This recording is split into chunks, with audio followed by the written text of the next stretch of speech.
Hi, and now what we're going to do in this fourth video is continue our talk on unit vectors. So let us set up a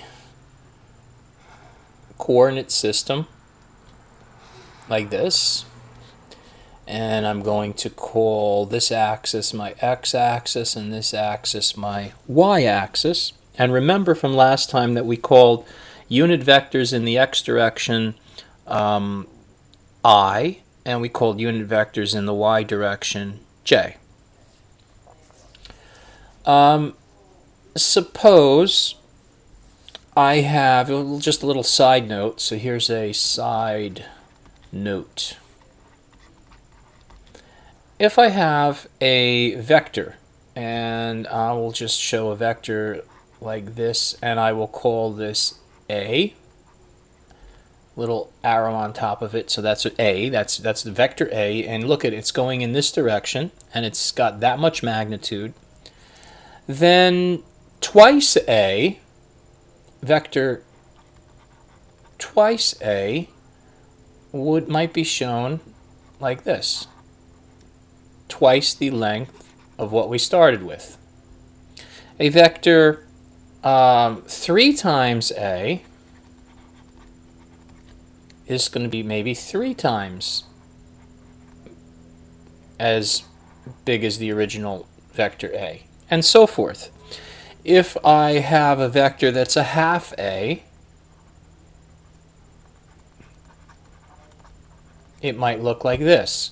So do you see that by multiplying a vector by any scalar constant, scalar is just the magnitude, okay? I simply stretch or shrink the length of the vector. That can easily be done. And so any vector I can represent, I can multiply by some constant number, and all it does is just increase or decrease the length or magnitude of the vector accordingly. In like fashion or similar fashion, if I were to multiply the vector by a negative number, it would simply reverse the direction of the vector 180 degrees. So if I wanted to show you what would negative 2 times vector A look like, vector A went in this direction, upward, so you're going to have a vector that's twice as long as the original, twice the magnitude, but you're going in the opposite direction because you have a negative sign. So if A goes up, then negative 2A is going to be twice as strong, but it's going to go the exact opposite, 180 degrees opposite in direction. And again, negative 2 is just a scalar number, so it just says, hey, look, multiply the length or the magnitude of this guy by 2 and go in the opposite direction. That's all that really shows. All right. So now what we can do, if I wanted to show you a vector here of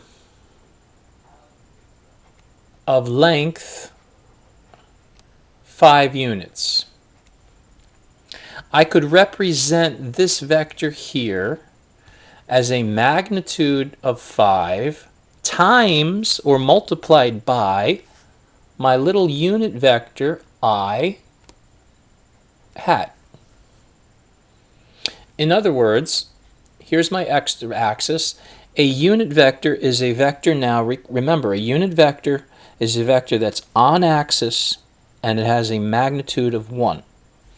So if I have a magnitude of 1 here, then let me do it in something like this color. This little guy here might be my unit vector I, magnitude 1. 5 times this vector, 5 times this blue unit vector would produce what we have. So we can take the unit vector and multiply a unit vector by any scalar quantity at all. Positive, negative, doesn't matter. And all it does is give us a way to express in vector notation a vector that's pointing, in this case, in the x direction. So we see this I hat. We say, this is a vector now. I know this. We could say, this is a vector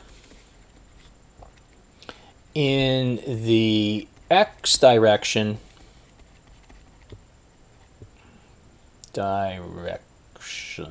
Direction.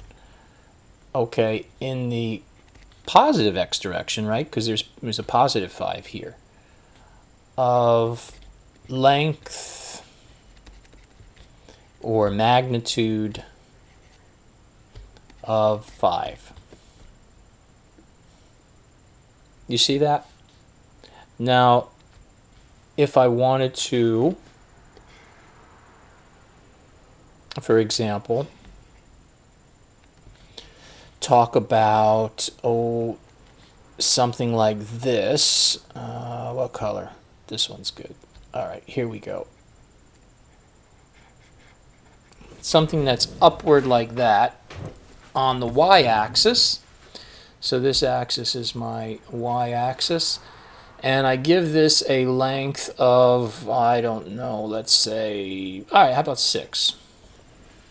How can I represent this as a vector?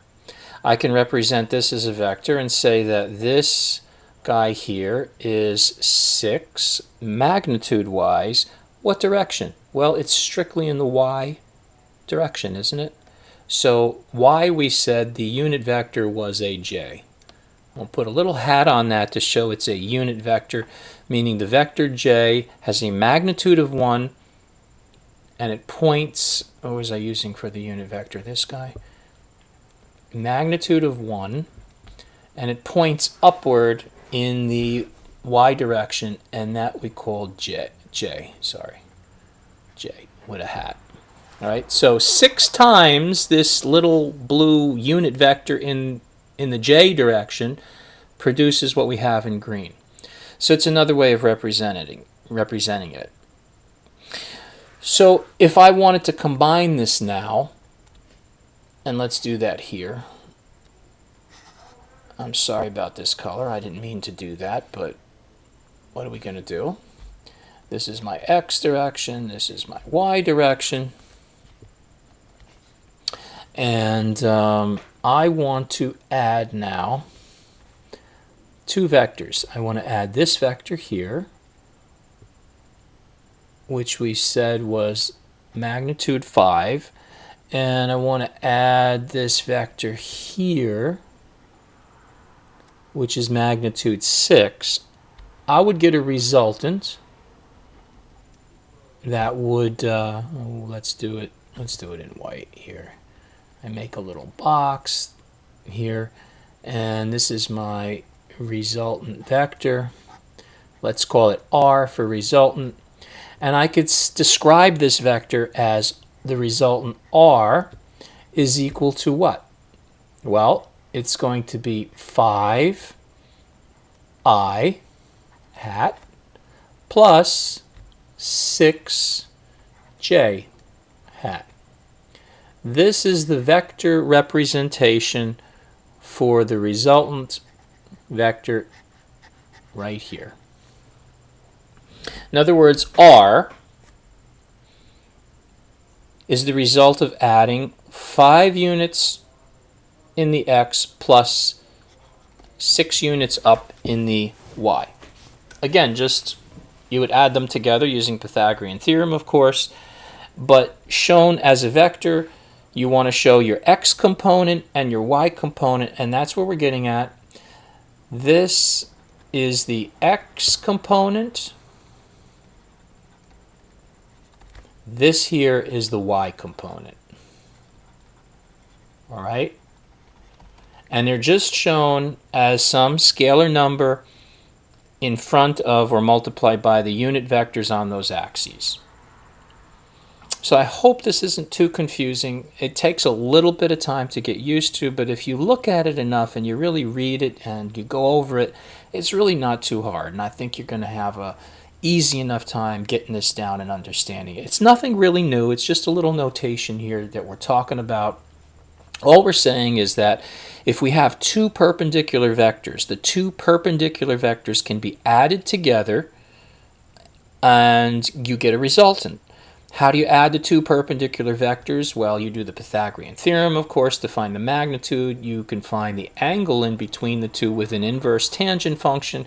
But what I wanted to show you here in this video specifically was that any vector at all can be represented as a combination of two mutually orthogonal or perpendicular vectors in the x and y coordinate system, in which the I vector is your x coordinate or component, and the j vector represents your y component vector. So we'll continue this in the next video.